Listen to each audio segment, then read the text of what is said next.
Bienvenue les amis dans cette nouvelle vidéo correspondant à la correction du travaux dirigé numéro 6 qui englobe les notions de variables, type, déclaration, affectation, expression, boucle, tableau.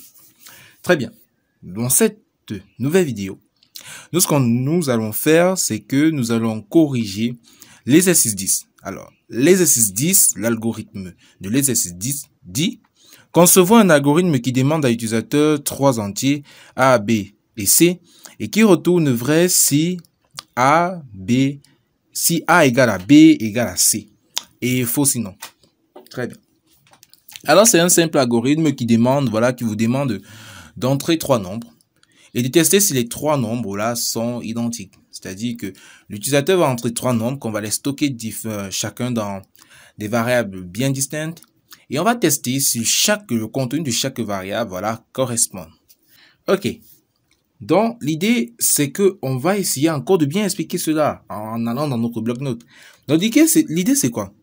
L'idée, c'est que l'utilisateur a la variable A, la variable B et la variable C, en fait. Ça, ce sont les variables qui vont contenir les valeurs de l'utilisateur. Alors, si l'utilisateur entre 3 et il entre 4. Alors, l'idée sera de dire d'abord, de tester si A égale à B qui égale à C.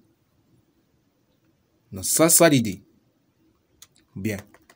Alors, si, on va d'abord tester. Alors, si on veut utiliser cela, on va dire que quoi? On va tester d'abord si 3 égale à 3. 3 égale à 3. Ok, pas de souci.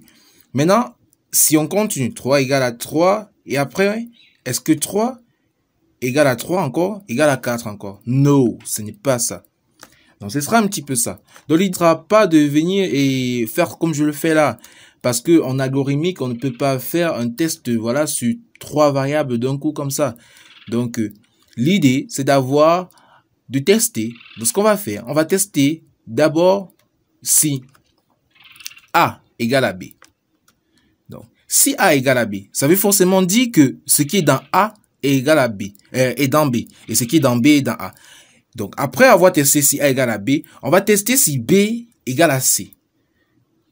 Et en gros, ça va nous donner ça. Si A égale à B, ok. Après, on teste juste si B égale à C. Tout simplement. Alors, l'algorithme, ce sera l'algorithme. On va commencer par le mot-clé algorithme. Ok. Le nom de l'algorithme, on va dire quoi? Test d'égalité. Test égalité. Voilà, test égalité, point virgule. Tiens. Comme variable, on va utiliser les 3 variables. On a précisé ce sont des variables entières. Donc, du coup, ce sont des entiers. Donc, 2 points entiers. Très bien. Ok. Donc, du coup, là, nous sommes dans la mécanique de notre algorithme, dans le corps de l'algorithme. Donc, du coup, on va demander à l'utilisateur écrit. Voilà, écrit entrez vos 3 nombres. Très bien. Point virgule. Ok. Et on va lire ces nombres. Avec l'instruction lire. Lire, on va lire. On lit en ordre. A, B, C. Je rappelle que les variables que j'écris là, c'est l'algorithme qui a demandé. C'est-à-dire l'algorithme a dit A, B, C. Il faudrait pas écrire des noms un peu chelous, c'est-à-dire des noms de variables un peu chelous de ceci en fait. Donc, un commentaire, là, on écrit un commentaire, c'est-à-dire vous dites que vous dites la première, le premier, voilà, le premier. Après maintenant vous dites G, après lol.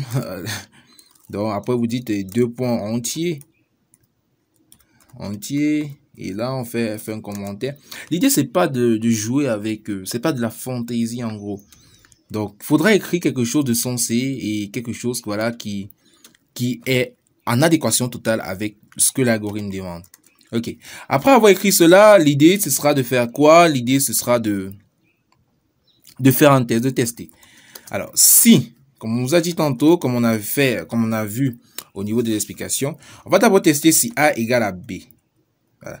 L'idée, c'est de tester si les 3 sont égaux. Donc du coup, il faudrait, même si on commence par C ou B, ça ne dérange pas. Les trois nombres doivent être égaux. Donc, A égale à B. Donc, du coup, on ne peut pas faire ça, en fait. Comme je vous ai dit tantôt, on ne peut pas faire ça et dire, OK, no, on ne peut pas faire ça. Donc, du coup, on va d'abord tester si A égale à B. Et on va utiliser l'opérateur logique et on va dire si B égale à C. Alors, si cela est OK, donc si cela est respecté, écrit, on a dit qu'on affiche vrai. Donc, on va afficher un vrai en majuscule. Voilà. Point virgule. OK. Maintenant, sinon, alors, règle algorithmique, s'il y a un point virgule, on efface le point virgule. S'il y a une instruction dans le si et qu'après il y a un sinon, on efface le point virgule. Après, on écrit quoi? On écrit faux.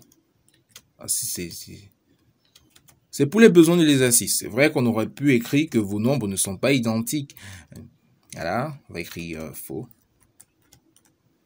Voilà. Point virgule. OK. Et on va terminer là avec fin si. Et on va terminer avec le fin de l'algorithme. Point. Alors, prenons le temps de bien indenter le code et tout est OK. OK.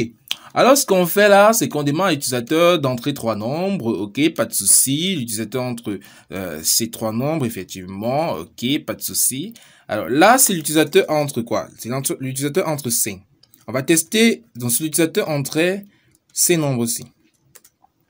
2, 2 et 8. C'est-à-dire 2 pour A, 2 pour B et 8 pour C. Alors, on va tester là. Est-ce que 2 égale encore à 2? Ouais, 2 égale encore à 2. Maintenant, on va venir tester. Et, il y a ici, je dois rajouter. Et, est-ce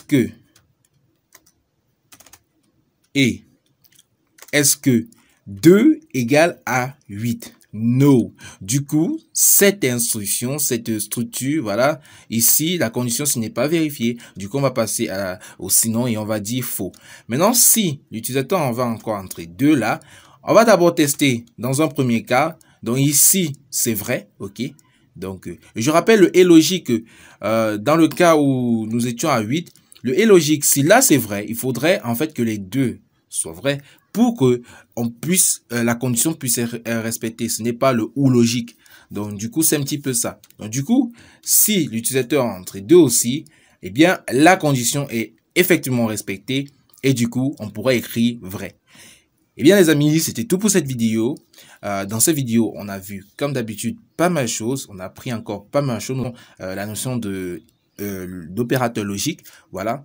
Alors, si vous avez aimé cette vidéo, n'hésitez pas à partager, à liker et aussi à activer la cloche de notification. Merci les amis, à très bientôt et portez-vous bien.